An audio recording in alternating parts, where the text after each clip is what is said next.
Hey guys, we're back. This is part 2, and we're going to concentrate on the main body of the T-34 in the Russian winter camo. So once again, we take our bit of sponge. I'm using a new piece of sponge. If I was to continue from the turret in one flow and do the whole tank as one, I'd use the same piece of sponge, but because I've stopped and it's been a few days since then, you can't really use it again, the piece of sponge. So basically now this is the main the chassis section, and this is probably the most crucial part of this camo theme. You've really got to think ahead on where you want to where the tank's been worked. So they're the pieces that you're going to want to have that green come through. Now I've already put a bit of Russian green into the mixing tray. So once again, same technique. I'll just soak up a bit of the paint and we'll wear a bit off on the paper here until we get to the right consistency. Now for the chassis, the main thing with the chassis is the front. Cops are hammering, so you want to make sure that a lot of green is going to be coming through on there. You want to hit all your angles, all these angles here, they all want to be hit. The back cops a lot of crap.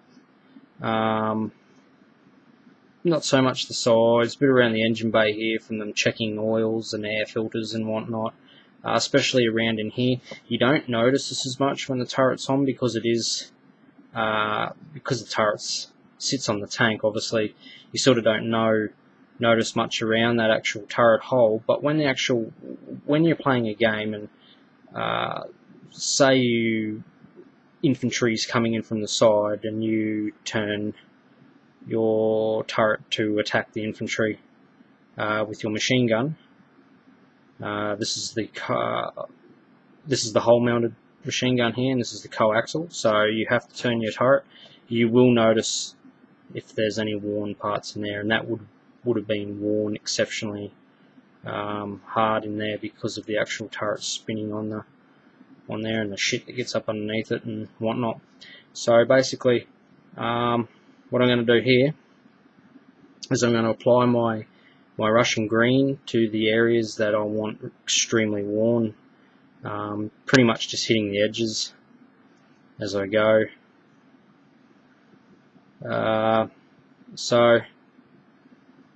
And you just sort of want to think ahead and pretty much get yourself a bit of a pattern. These guards are going to get smashed. What I want to do is I want to put a bit of a mark up on the... I'll just get a little bit more. We let it dry, talking shit for too long. I want to get a little bit up into the where the driver scurries in. That's quite important because that's a section there that gets hammered quite hard. Now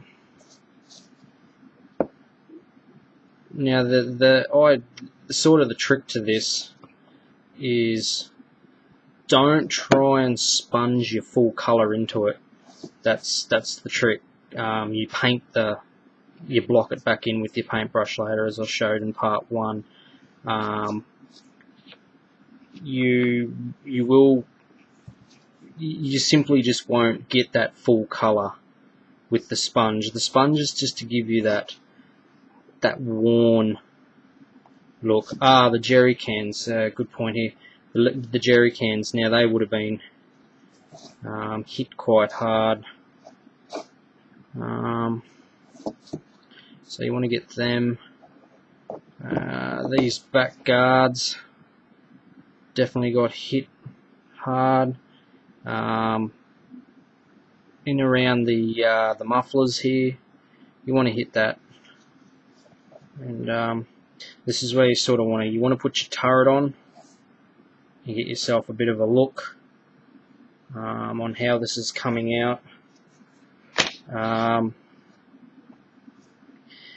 I definitely need a little bit just here, and I just need a little bit just in here. Now, as I was saying, it doesn't look much now, but when we block it back in with the paintbrush, it'll stand out and it'll pop. But until then, it's just going to look like fucking shit sprayed all over it.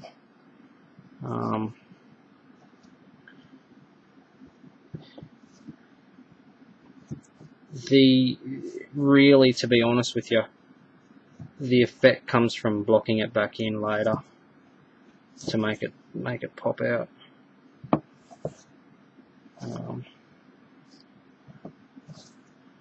And I think I'd be quite happy with that. The driver's hatch is worn, the guards look like they've copped a bit, and it's got really, really nice feathering.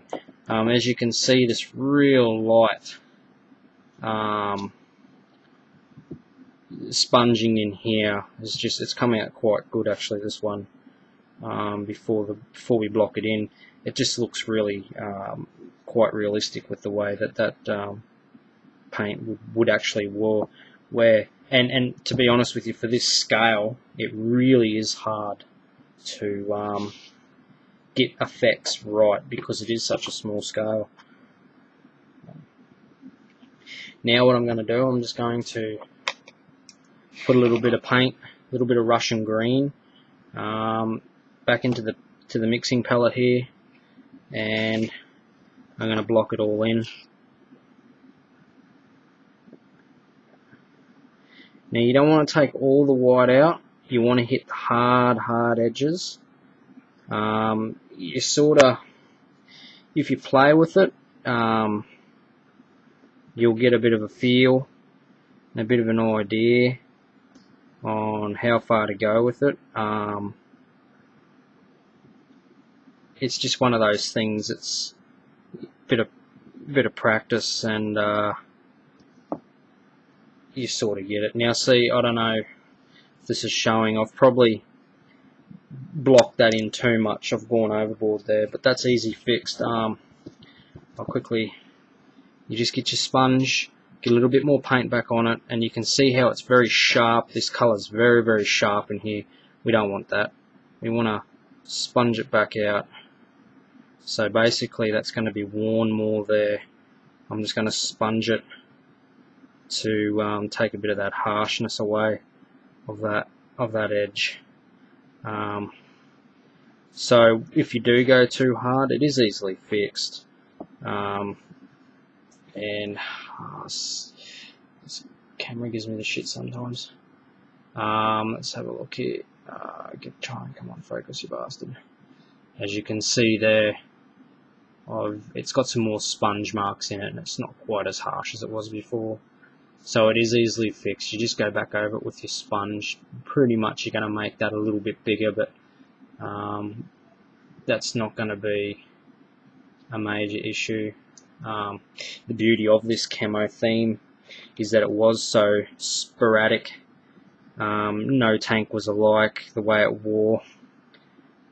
So I actually watched a video the other day on some BAs, which are Russian armoured cars. It was just some random clip I ended up looking on YouTube here, and it was really cool because it showed them pulling up in a big convoy, actual war footage, and it had basically a whole heap of soldiers and stuff actually just washing this white camo off, washing it straight off with water.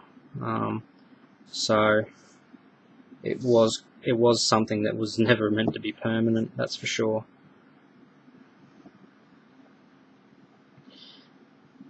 This is probably the most boring bit, is just watching this blocking us in. the way to do it is just look at where the sponging is, look how it's feathered, and it's just a technique of hitting it, making it look hard and going into a feather. So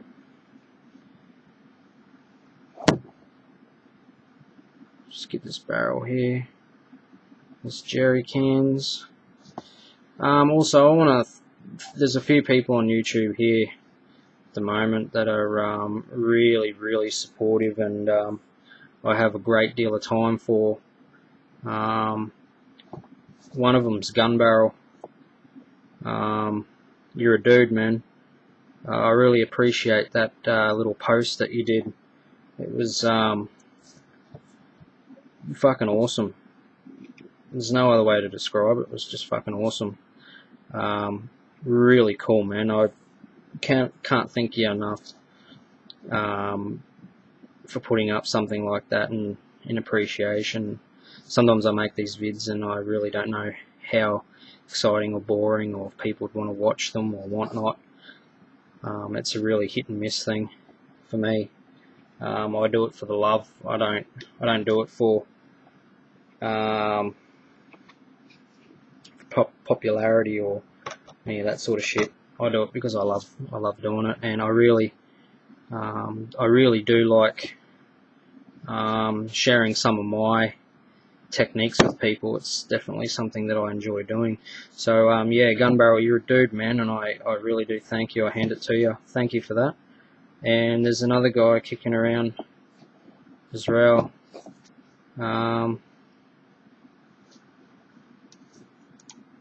That I have a great deal of time for as well, and he doesn't post many videos.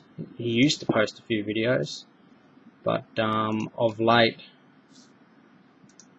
he hasn't posted many videos, which is a bit of a bummer because I really I really hang out for him. That's Terrain Project. He's a fellow Aussie. Dude, where's your vids? I love your vids. They're really cool. Same with Gun Barrel. I watch his vids. I wait for an anticipation just to actually see what vids you put up, and I really like them, man. Some great vids there. The Perriers. I just want to thank you both for the support. Terrain Project's always sending mail, like emails or private chats or something to me, and stuff like that. So no, he's a bunch of dudes. Cheers. So yeah, that's pretty much it. She's fully blocked in. Looking from the top, it's looking quite. She's worn. It's starting to really come through. I think it needs a little bit more sponging here. It looks a bit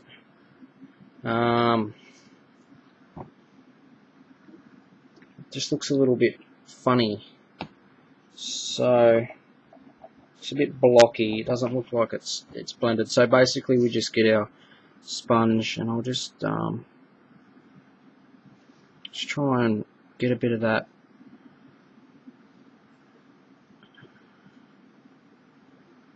sponging technique happening here. Also, to Terrain Project, I sent you a message on how to do some of the damaged or worn damaged parts and stuff like that. I had an idea.